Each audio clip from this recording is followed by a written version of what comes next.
Junior scholarship examination. হ্যাঁ প্রিয় শিক্ষার্থীবৃন্দ, তোমরা ঠিকই শুনেছো, তোমাদের এই 2025 সনে শুরু হতে যাচ্ছে জুনিয়র স্কলারশিপ এক্সামিনেশন বা জুনিয়র বৃত্তি পরীক্ষা। তো আজকের এই ভিডিওতে জুনিয়র বৃত্তি পরীক্ষায় কোন কোন সাবজেক্ট থাকছে, কত মার্কস থাকছে এবং কত ঘন্টা পরীক্ষা দিতে হবে সেই বিষয়টা নিয়ে ডিটেইলস আলোচনা করব।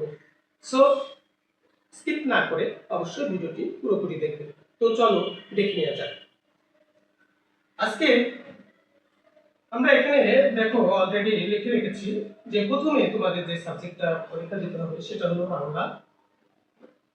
বাংলা প্রথম এবং সেকেন্ড পার্ট, বাংলা প্রথম পত্র এবং দ্বিতীয় পত্র, দুইটা পত্র মিলেই একসাথে প্রশ্ন হবে এবং এক্ষেত্রে টোটাল মার্কস হবে 100। এক্ষেত্রে টোটাল মার্কস 100 এবং এই 100 মার্ক তোমাকে 3 ঘন্টায় উত্তর দিতে হবে, অর্থাৎ 100 মার্কের জন্য সময় বরাদ্দ 3 ঘন্টা।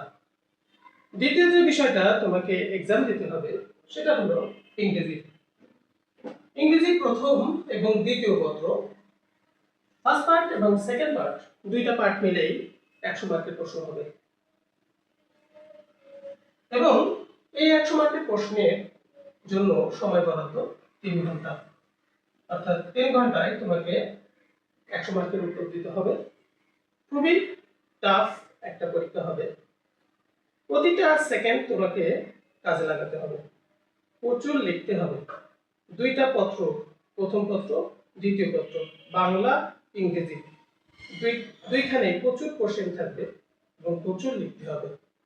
এখানে দুইটা ক্যাটাগরিতে তোমাদের বৃত্তি দেওয়া হবে, একটা হচ্ছে ট্যালেন্ট পুলে বৃত্তি আর একটা হচ্ছে জেনারেল বা সাধারণ বৃত্তি। তৃতীয় যে সাবজেক্টে তোমাদেরকে এক্সাম দিতে হবে সেটা হলো ম্যাথমেটিক্স, অর্থাৎ গণিত। গণিতে মার্কস থাকবে 100 এবং এই 100 মার্কের জন্য সময় বরাদ্দ 3 ঘন্টা। 3 ঘন্টায় তোমাকে 100 মার্কের গণিত পরীক্ষা দিতে হবে।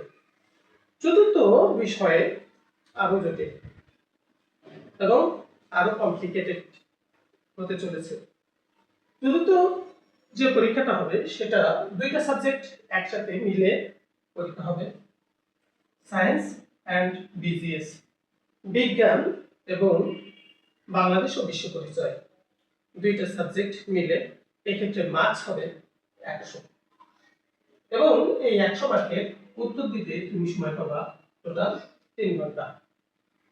সো বুঝতেই পারছো কি পরিমাণ টাফ একটা এক্সাম হতে চলেছে এটা। তো এখন অনেকের প্রশ্ন, তুমি কি বৃত্তি পরীক্ষায় অংশগ্রহণ করতে পারবে? এক্ষেত্রে সরকারের একটা স্পষ্ট নির্দেশনা আছে যে একটা ক্লাসের সর্বোচ্চ 25% স্টুডেন্ট, অর্থাৎ 25% স্টুডেন্ট বৃত্তি পরীক্ষায় অংশগ্রহণ করতে পারবে, অর্থাৎ 100 জনের ভিতরে 25 জন পরীক্ষার্থী সর্বোচ্চ অংশগ্রহণ করতে পারবে। তো এ পর্যন্তই আজকের ভিডিওটা। আমরা জুনিয়র বৃত্তি পরীক্ষা সম্পর্কিত ইনফরমেশন এটুকু পেয়েছি। এরপরে যদি আরো ইনফরমেশন পেয়ে থাকি তাহলে তৎক্ষণাৎ তোমাদেরকে আমি জানিয়ে দেব। এরকম ভিডিও আরো যদি পেতে চাও অবশ্যই আমার পেজটিকে তোমাকে ফলো দিয়ে রাখতে হবে। ভিডিওটি যদি ভালো লেগে থাকে তাহলে লাইক, কমেন্ট এবং শেয়ার করতে ভুলবে না। অসংখ্য ধন্যবাদ সঙ্গে থাকার জন্য।